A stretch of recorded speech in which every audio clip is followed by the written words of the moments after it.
અમરેલીના ધારી તાલુકામાં આવેલ વીરપુર ગઢિયા ખાતેની દાન મહારાજની જગ્યાના મહંત હર્ષદ બાપુ ભગત પર જીવલેણ હુમલો થતા સમગ્ર વિસ્તારમાં ચકચાર મચી ગઈ છે।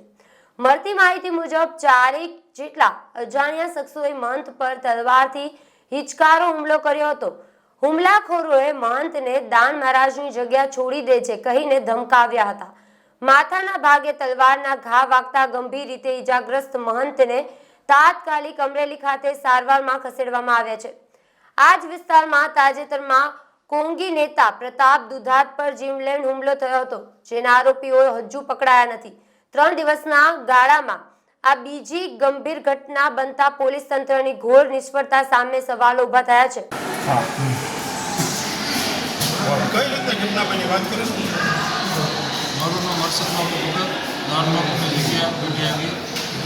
હું સવારમાં નાહીને બહાર નીકળ્યો એટલે 3 થી 4 જણા આવ્યા કે ભાઈ આરતી શું કરવા કરો છો? પછી દર અઠવાડિયે ભજન હોય અને ભજનમાં પથ્થરમારો કરે।